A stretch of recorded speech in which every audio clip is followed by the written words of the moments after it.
Well, thank you everyone for coming. This is an initiative of the Flint Hills Wellness Coalition.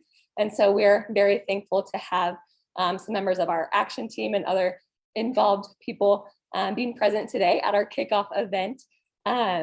Yeah, my name is Anna Biggins. I'm the current community coordinator for the Dementia Friendly Manhattan initiative. And I'm a registered dietitian nutritionist and currently a graduate student in K-State's Master Public Health program. We are especially grateful to the Memorial Hospital Association for providing the grant funding for this initiative to make this possible. So before I formally introduce you to our special guest today, I'm going to share a little bit about how this project started and some continuing efforts that we have planned moving forward.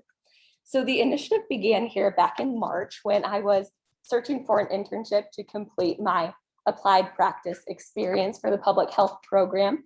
And at the same time, the Flint Hills Wellness Coalition was looking for interns to complete some of their projects. And so this actually started as a suggestion from Susan McFadden, who is a board member of the Flint Hills Wellness Coalition.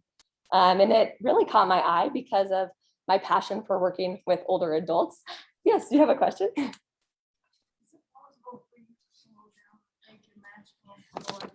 Yes, is that all right with everyone if I take my mask off? You can read my lips a little bit better.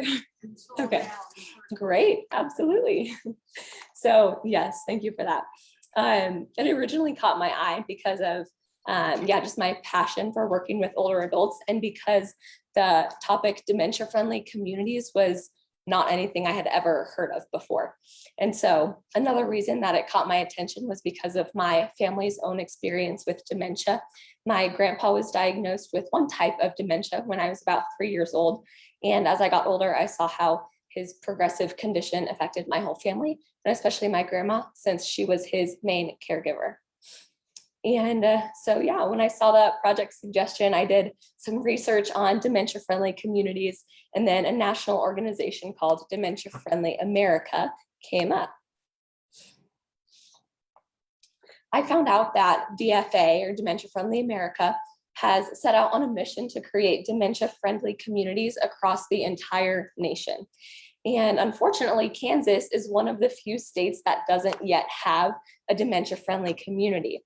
And so as I read more about its mission, I thought about what a huge difference this type of effort could make in our communities for our friends and families who are experiencing dementia right here in Manhattan.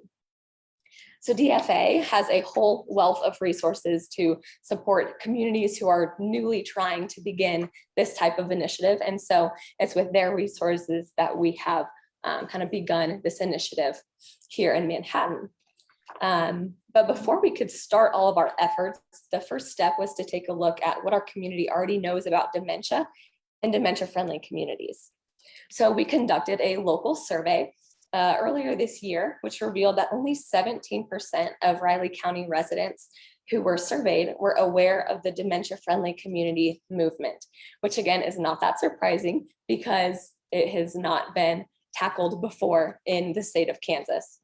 And so after giving the respondents in the survey a brief description about how dementia-friendly communities aim to benefit people with dementia and their care partners, then nearly 90% of people were in support of a dementia-friendly Manhattan initiative. And so that was kind of the information that the Flint Hills Wellness Coalition needed in order to say that this is something that our community members care about, and it is something that would benefit our community members with dementia. And so since that initial survey, we've put together an action team of some amazing members. I see some of them here with us today. Thank you for joining. And we've also engaged with different stakeholders like the Senior Center, giving some presentations there, partnering with our local chapter of the Alzheimer's Association, K-State students and faculty, and the Kansas Public Health Association conference. Manhattan already has some incredible resources and services related to dementia. And so we developed a community assessment plan to figure out what our community needs and to pinpoint the issues that stakeholders in town are motivated to act on. And today we are launching a community-wide survey to see where Manhattan is excelling in terms of supports, services, training, and education, and where we might have some room to improve. The goals that are set as a result of the survey information will help us expand partnerships and set priorities for what we want this initiative to look like here in town. At the heart of our continuing efforts is the goal to meet the needs of people with dementia and their care partners, inviting them to be actively involved in this effort so that they can be empowered to live well throughout their journey with dementia. The mission of Dementia Friendly Manhattan is to make Manhattan a more inclusive, supportive, and engaging community for people with dementia and their care partners. We recognize that people with dementia are active members of our community and can remain involved in community life and are also capable of having meaningful reciprocal relationships throughout their journey with dementia. And at we also will continue developing partnerships with existing groups and agencies who are committed to improving the quality of life for people with dementia.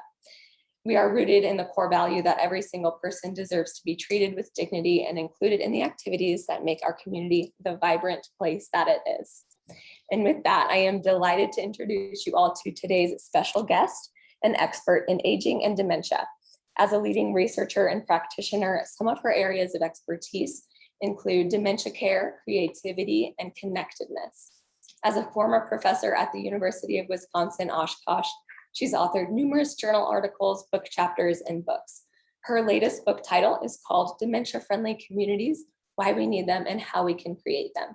She's a co-founder of the Fox Valley Memory Project and an active volunteer in the dementia friendly community that she helped create. Today, I'm honored to introduce to you Dr. Susan McFadden. Thank you. Yes, let me stop sharing. There we go. Okay, and I will share my screen. Wonderful. Going, there we are. Is that working, Anna? It is. Good. Okay. Well, thank you very much. I was very interested to hear that information about the work that you've already been doing, and I'll refer to it again in a few minutes.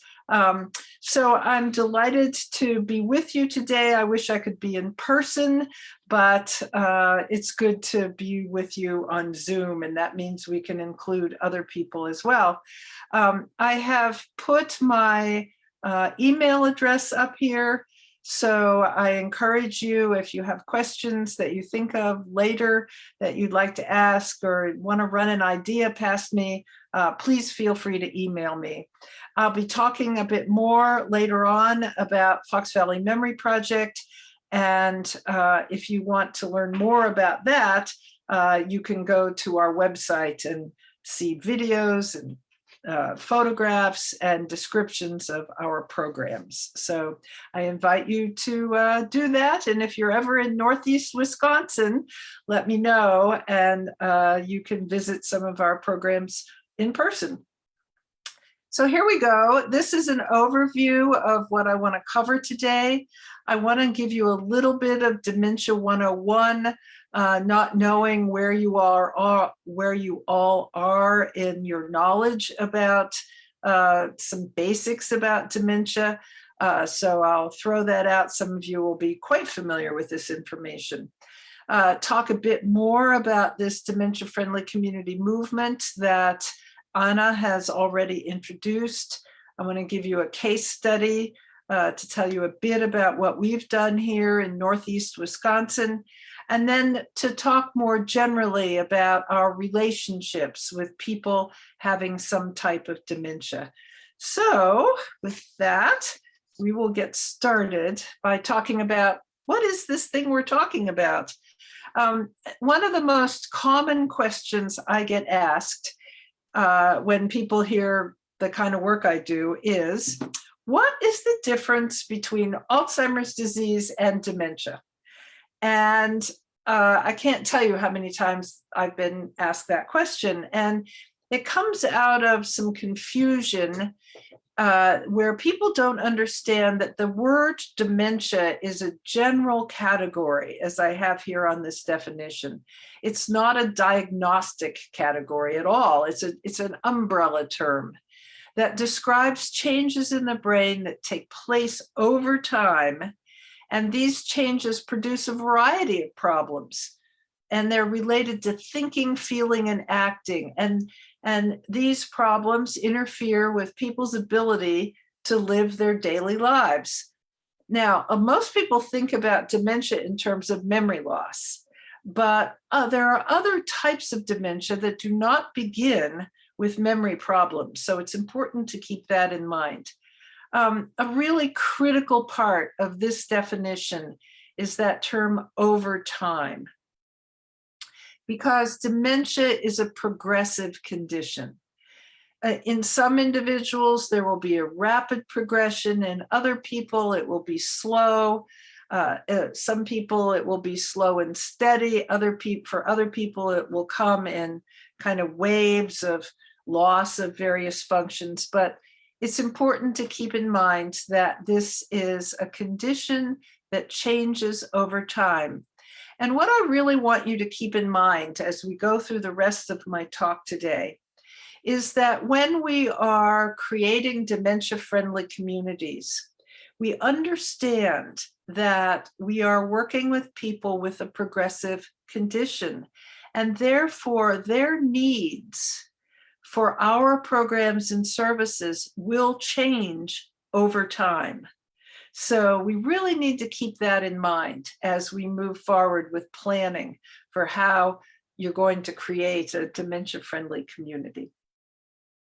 So this term, the dementias, as I will show you on the next slide, is pretty much going away. And I would say by the year 2030, we may not be talking so much about dementia anymore, this general category, because the term right now that's taking its place is neurocognitive disorders, sometimes abbreviated NCDs, which are diagnosed as either being mild or major. And this is coming out of the most recent Diagnostic and Statistical Manual of the American Psychiatric Association, sometimes called the Bible of diagnosis for various kinds of neurological and psychiatric problems. But keep in mind that you're going to be hearing more about neurocognitive disorders. Now, in the DSM, the Diagnostic and Statistical Manual, are listed a number of neurocognitive disorders. And I've put Alzheimer's diseases up here with a big fat arrow, because that right now is considered to be the most common.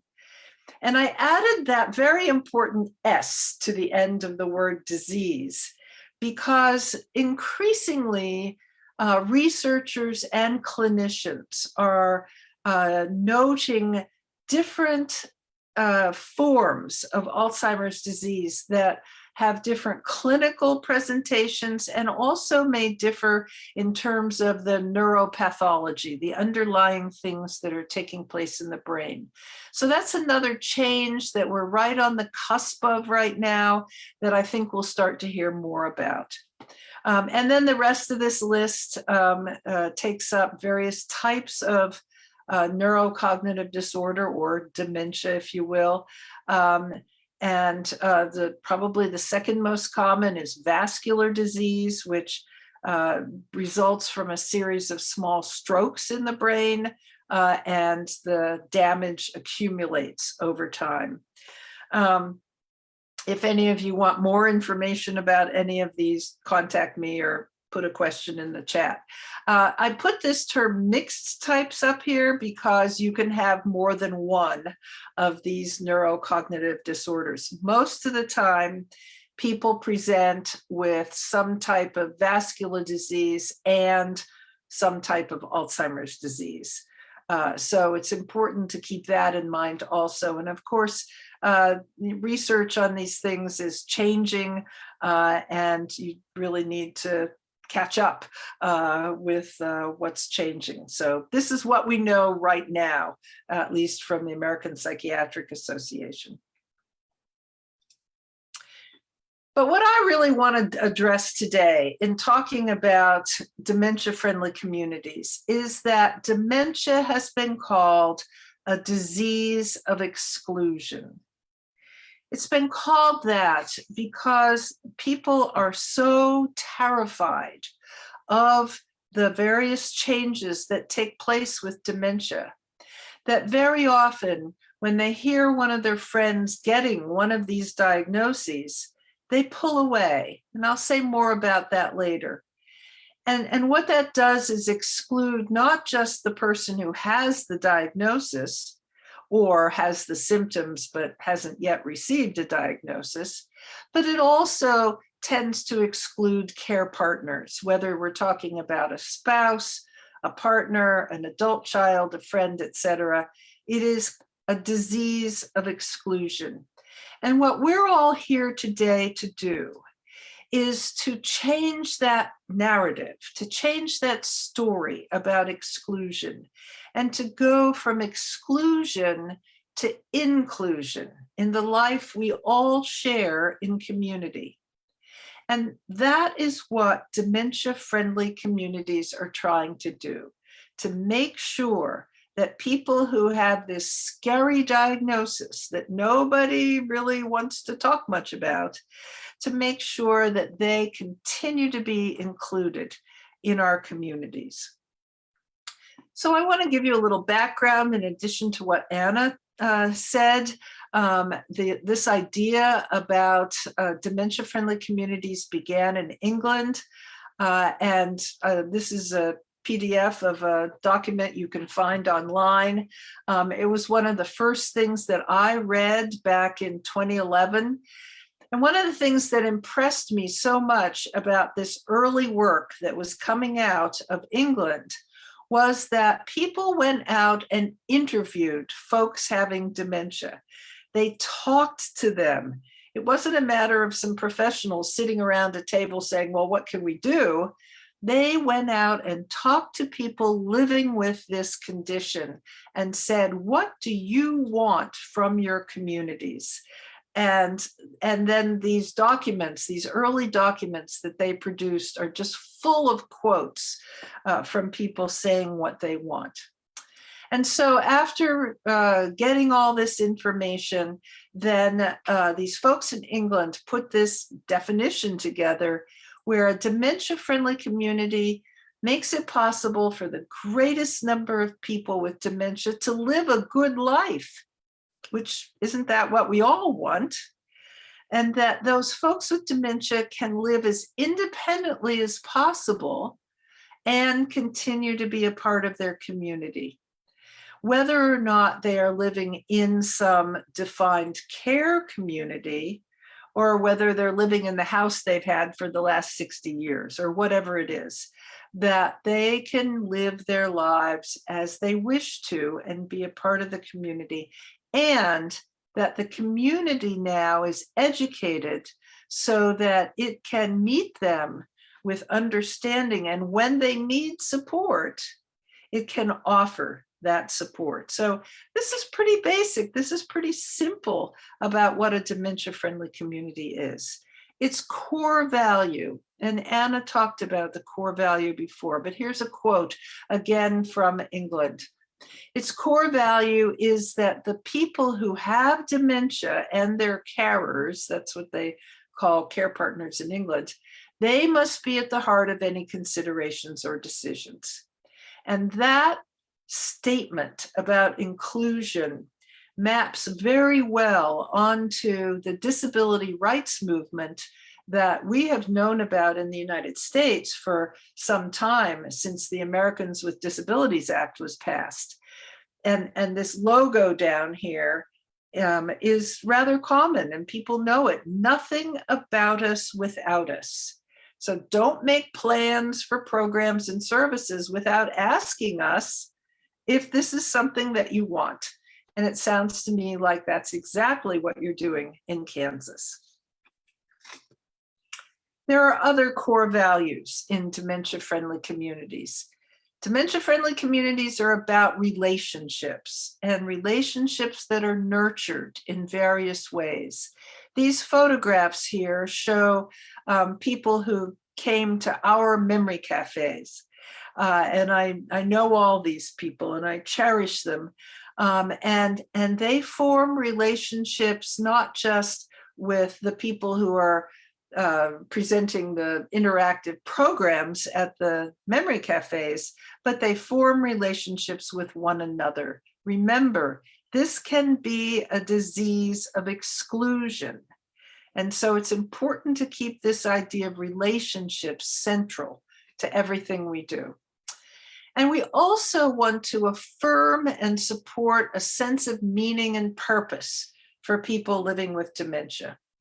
It is very irritating to me to observe when people get a dementia diagnosis that others think, well, now I need to do stuff for you. I need to take care of you. I need to put you in this kind of passive position where I do things for you, rather than saying, well, what gives your life meaning and purpose? And how can I help you continue to get that sense of meaning and purpose? And I'll give you one example. Volunteerism. We have a ton of research that shows that being a volunteer, or particularly for older adults, is something that supports health outcomes, both mental and physical health. And yet, how many opportunities are there for people having a type of dementia to volunteer in their communities? And so that's why I show you these two pictures. These are folks at one of our memory cafes, and they're creating a sign for one of our homeless shelters. We had a person from the homeless shelter come and give us a little talk about what they do there and the people who they serve. And then our folks at the memory cafe got involved and painted these things that then were placed at the homeless shelter. In other words, it gave them an opportunity to feel like they were giving back to somebody else. So let's turn now to a challenging issue. The most well-documented risk factor for Alzheimer's and other dementias is age. And so this is beginning to answer the question of why do the people in Manhattan and Kansas in general need to be thinking about dementia-friendly communities? Well, here's the reason why. This is a graph that shows what is happening in terms of the population of Kansas. And you are going to reach a crossover point, what demographers call a crossover point, in somewhere around the year 2030 to 2035, when you will have more older adults in your population than you have young people. So this is the projection of what is going to occur in what we call the demographics of Kansas, so that there will be many more older people than younger people. And remember what I just told you, that the most well-documented risk factor for Alzheimer's and other types of dementia is age. Keep that in mind as you look at this slide. This is a slide I put together based on this citation at the bottom. It's the most recent data that is scientifically estimating prevalence of Alzheimer's disease and other types of dementia. And so these authors, who I trust, have stated that about 5.3% of people ages 65 to 74 will have Alzheimer's and some other type of dementia. That goes up to about 13.8%, 75 to 84, and then 85 plus, almost 35%. So more than 1/3 of people 85 and older will have some type of dementia. So I did a very nerdy thing, and I went into the 2020 census data for the 2 counties that are served by various kinds of programs in Manhattan, Kansas. So I had been told that it was Riley County and Pottawatomie County. I looked at the census data, I added up the number of people in these age categories, and I multiplied by those percentages and came out with an estimate that you have currently over 1,000 people in these two counties who may have some type of dementia.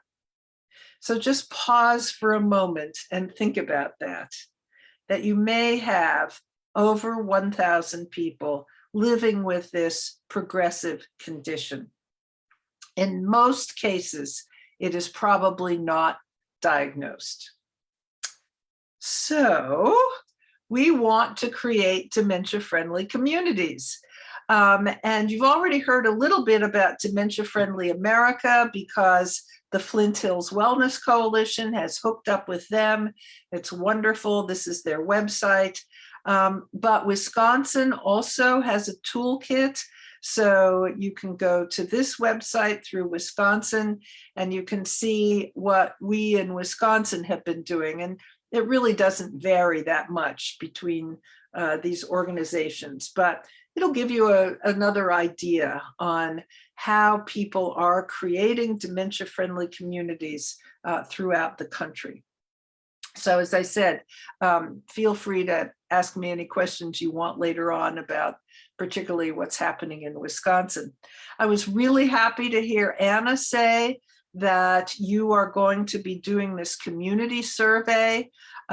We have done several of these community surveys in Northeast Wisconsin, and it'll be interesting to see what you find out. I will tell you right now that the number one thing that people in our community were looking for was education about this condition. They wanted to know more about what dementia is and about the different types and how it gets diagnosed and how it gets treated and that kind of information. So I'll be interested to hear what you find out from your survey.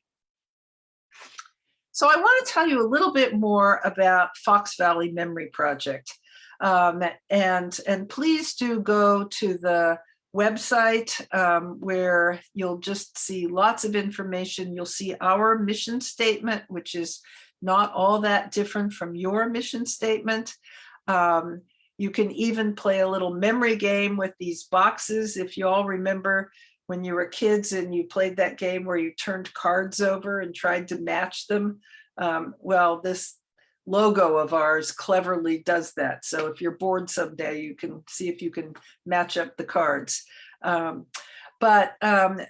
also are on Facebook, and I think that would be informative for some of you who are leading the way in creating dementia-friendly Manhattan, Kansas, because we post our schedules, we post pictures from our memory cafes, we post information about special exciting events that we're doing, etc. So you'll learn more about us if you check the Facebook site, just Fox Valley Memory Project, easy to find.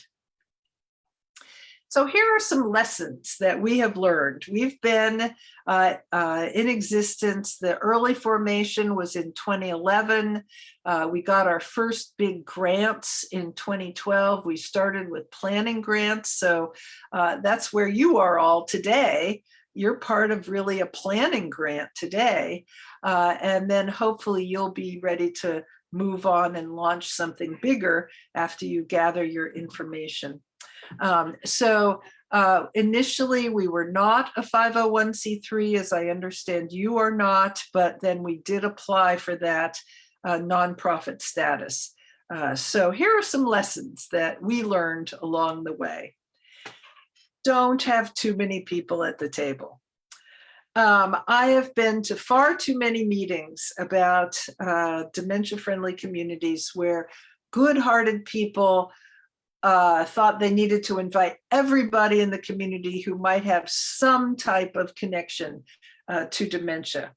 And then what they would do at these meetings, and you've probably been at some of these meetings, they would spend the first like half hour going around the table, having everybody introduce themselves, And then you really wouldn't have too much time afterwards to talk about what you really wanted to do because you had so many people introducing themselves. And one of the things that you're going to have to be careful about is that you may have some people at the table who are there primarily to market their own programs. So they're there primarily because they want to make sure that their assisted living community or their skilled care nursing center or whatever it is, they want to make sure that they're marketing. And you need to be careful about that.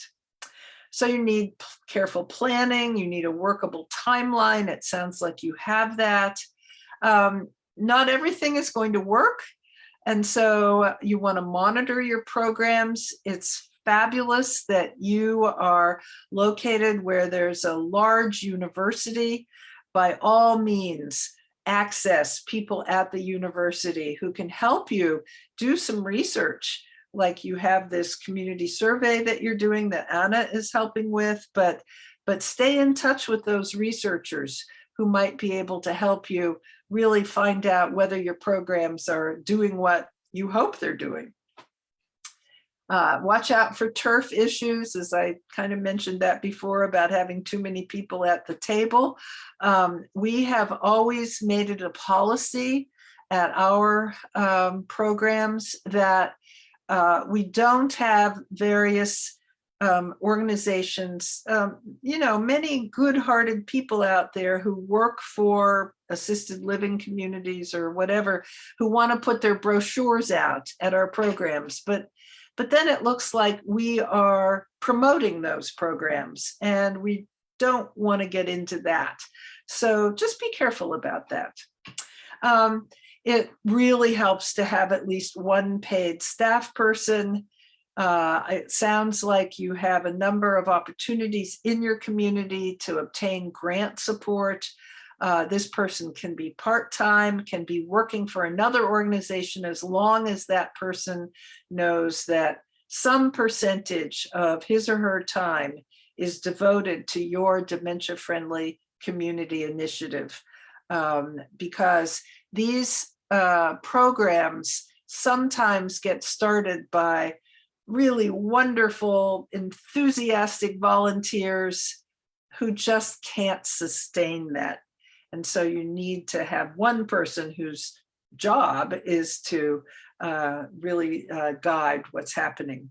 So you do need to ensure sustainability, and that is in terms of your funders and also in terms of what your community knows about what you're doing. And then finally, be creative and enjoy your relationships with people living with dementia.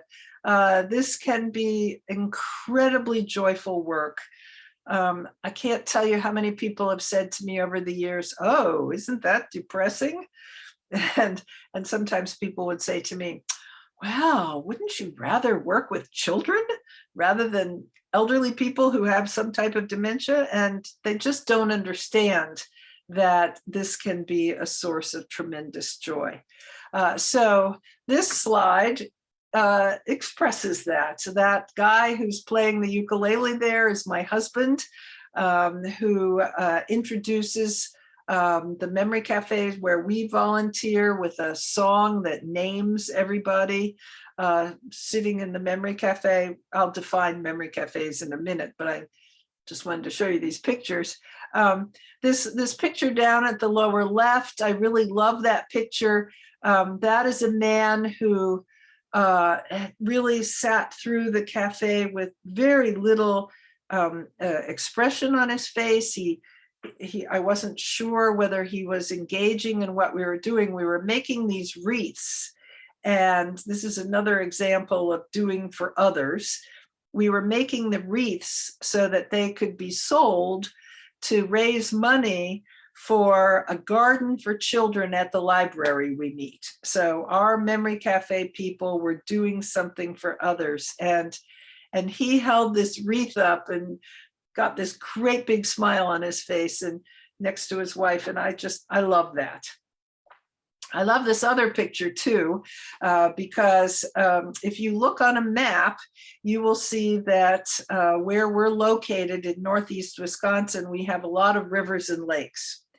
And so every year we get permission from our DNR to have this fishing event where we get high school students who fish with our elders having a type of dementia. And this woman was so excited about her fish and the handsome young man that she got to fish with. And she talked about this fish for days afterwards. So it's an example of the fact that this work can be a source of tremendous joy. So here's a definition of memory cafes. Memory cafes are an event. They're not necessarily a place. You don't have to be in an actual cafe. We've got memory cafes in libraries and nature centers and in community centers and senior centers. I'm sure you have lots of places where you could have a memory cafe.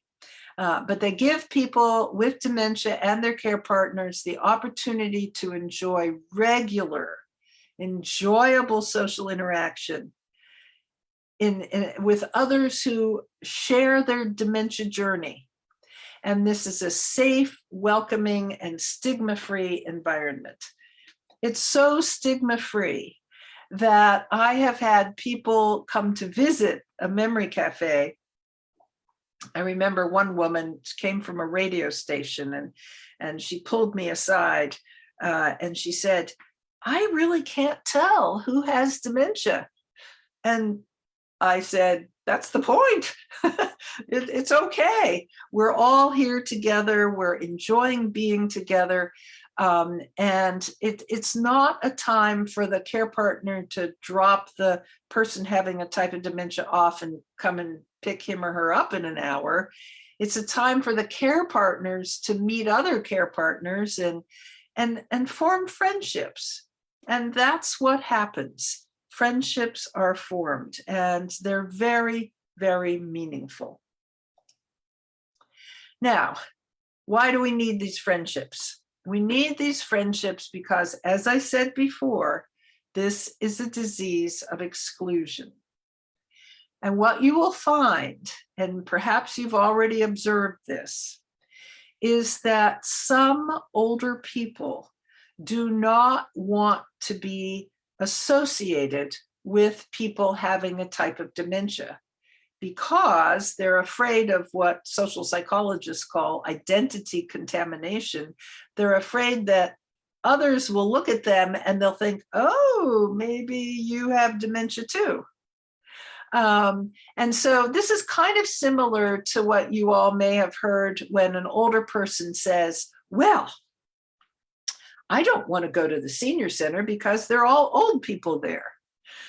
And the idea is that ageism is so prevalent in our society that they're afraid to go to a senior center because that is so stigmatized.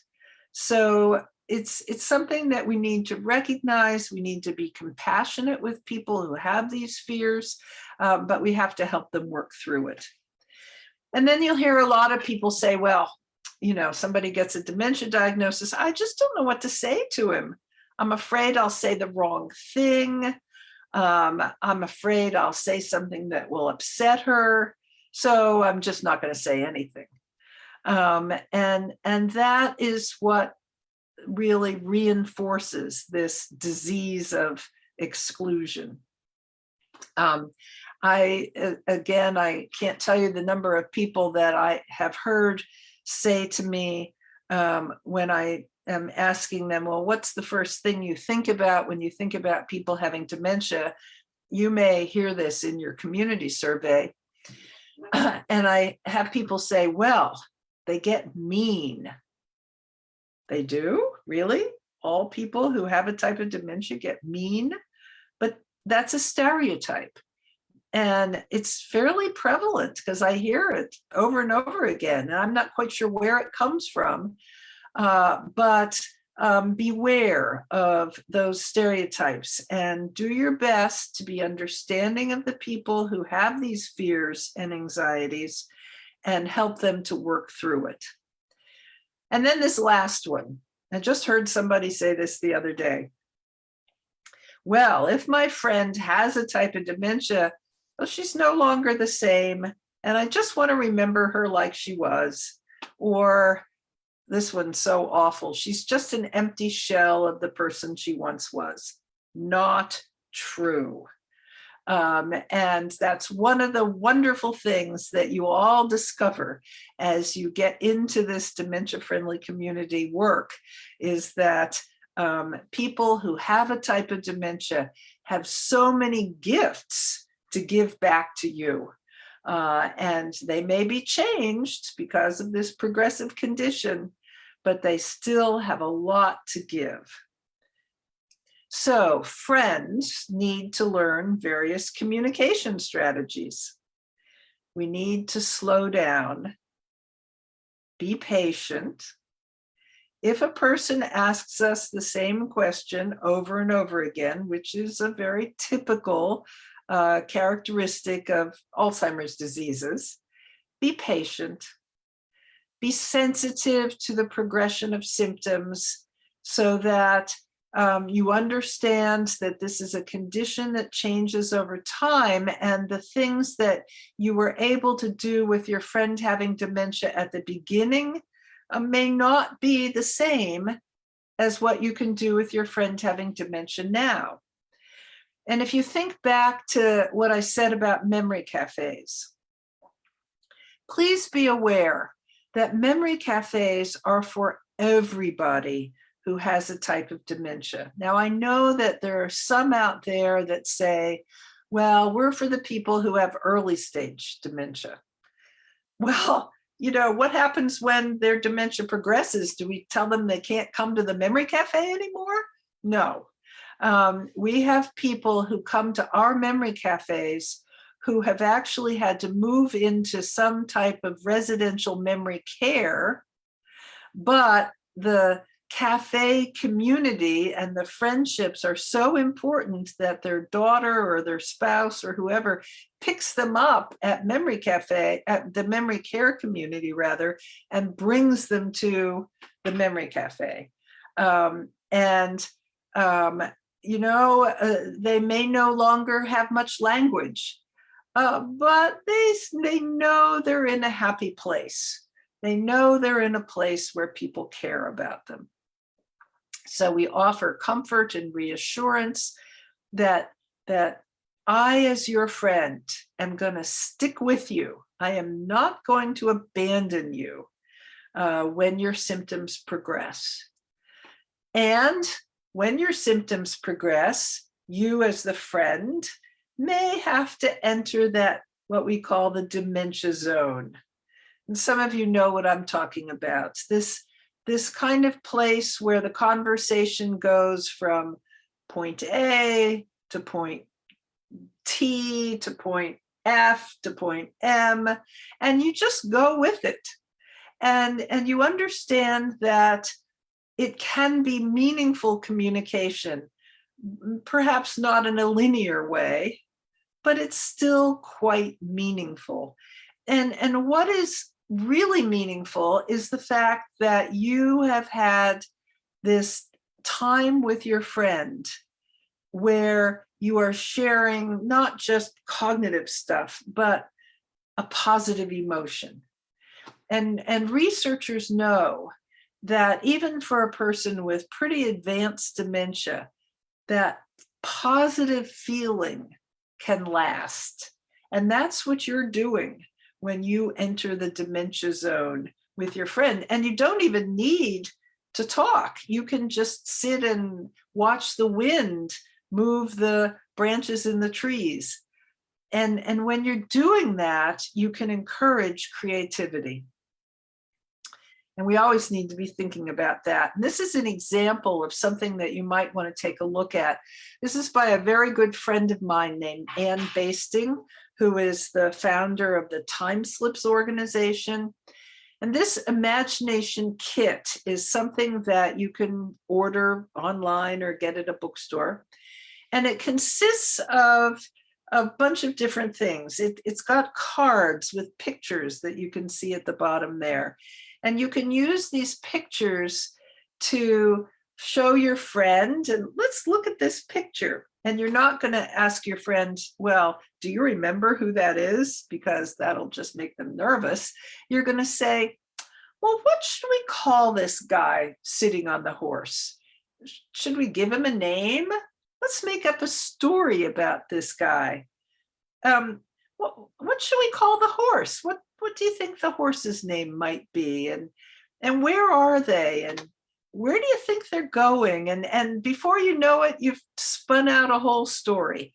And then the cards below, which is a little hard to see, are called beautiful questions. So these imagination kits have a whole set of beautiful questions.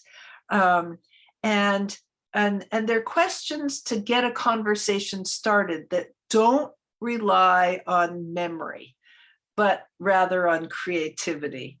And actually, I'll tell you that I used a number of these beautiful questions in the early days of the pandemic when my husband and I were FaceTiming with our grandchildren.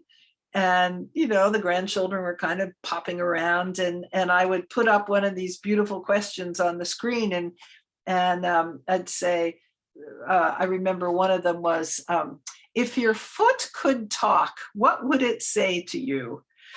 And we got all kinds of funny responses to that question. And you would be surprised at the remarkable creativity you can elicit from people who have a type of dementia. So the bottom line here, folks, is that you should enjoy your life together with people who have a type of dementia, that it does not have to be all doom and gloom, which is what the culture tells us, right? The stigma and the disease of exclusion, you know, that's the message that we get. You know, why don't you want to do something with children? But rather you can enjoy your life together. So in conclusion, I want to read you one paragraph from this book I wrote about dementia-friendly communities to give you an idea of what I'm talking about here. So this is what the book looks like. And this is a paragraph. I'll just read it quickly. Dementia-friendly and inclusive communities happen not because someone completed a checklist, but because people living with dementia were asked what would make for a good life, and then were invited to participate in planning and carrying out activities to support as good a life as possible. These communities offer hope, not in the form of a miracle cure, but in the kind acts of neighbors, the helpful responses of shopkeepers, the support and respite offered to care partners, and the engagement of people of all ages interacting with persons whose diagnosis still evokes such dread in many people.